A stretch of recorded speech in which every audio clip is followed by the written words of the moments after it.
बिस्मिल्लाहिर्रहमानिर्रहीम। अस्सलाम वालेकुम। कैसे हैं दोस्त? सब खैरियत से हैं?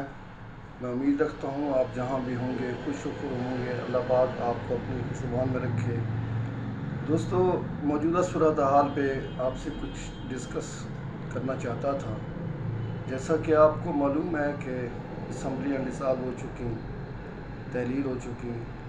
अब पाकिस्तान एक नए सफ़र की तरफ गामज़न है और अगले 90 दिन में इलेक्शन होने जा रहे हैं। कत्ता नज़र इस बात के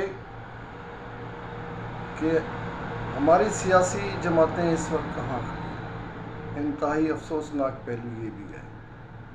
इसमें कोई शक नहीं कि मौजूदा अदम एतमाद के पीछे अमेरिका इन्वॉल्व था और उसके इशारे पर अपोजिशन के लोग कुछ चाहते हुए कुछ ना चाहते हुए भी उसके शरीके सफ़र हुए, जिसका सबूत वो मैनोगेट लेटर जो वज़ारत ख़ारजा पाकिस्तान को मौसूल हुआ, उसको नेशनल सिक्योरिटी कौंसल ने देखा, परखा और उसकी तस्दीक कर दी, उस पर मोहर सख्त कर दी और उसी के तहत अमरीकी एम्बेसडर को तलब करके एहतजाजी मुरासला दिया गया।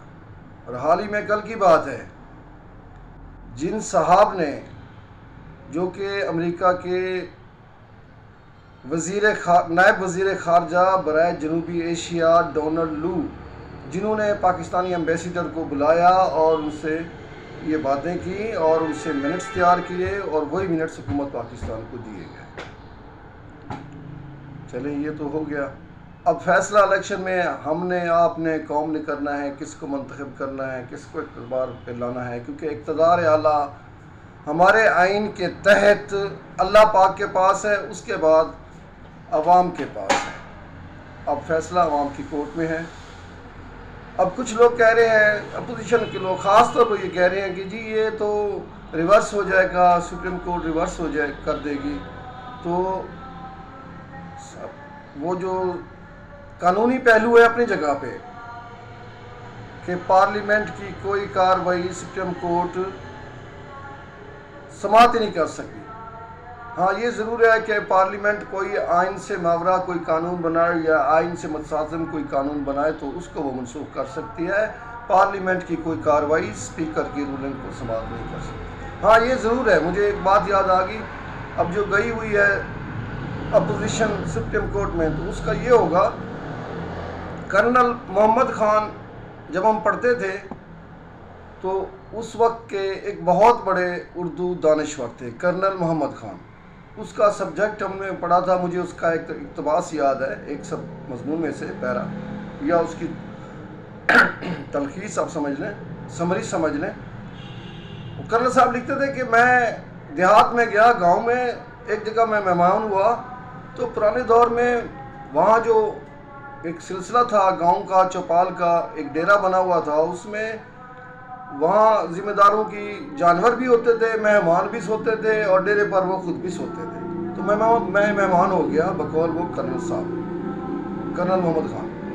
तो जब मैं मेहमान हो गया, उन्होंने रात को मुझे खाना दिया, मैं सो गया उसी बड़े हाल में, बड़े कच्चे कमरे में।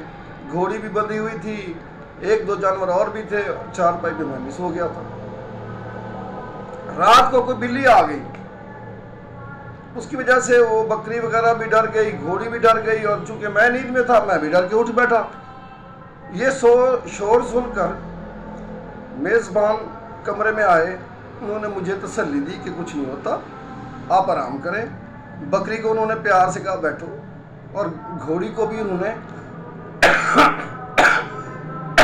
मादरत हुआ और घोड़ी को उन्होंने थपकी दी।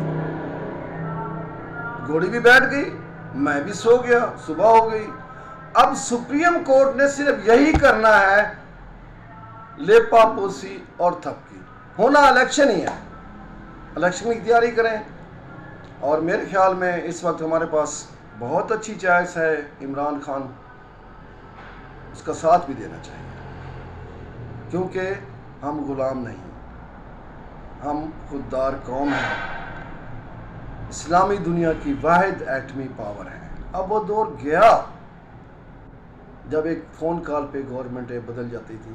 اور آپ کو میں ایک اور مثال بھی دوں، جنرل ہمارے ISI کے رہے ہیں حمید گل صاحب، ان سے پوچھا گیا کہ آپ کو آرمی چیف کیوں نہیں بنایا گیا؟ تو انہوں نے بے ساختہ کہا کہ امریکہ نہیں چاہتا تھا۔ اس میں کوئی شک نہیں ہے کہ امریکہ ہمارے اوپر حکومت کرتا رہا ہے، کٹ پتلیاں اور تھیں یہاں پر، لیکن اب وہ دن گئے۔ ہم نے کھڑا ہونا ہے پاکستان کے لیے، پاکستان کے ساتھ، پاکستان کی مخلص قیادت کے ساتھ۔ اپنا خیال رکھیے گا، ملتے ہیں اگلے کسی اور ویلاگ میں۔ اللہ حافظ۔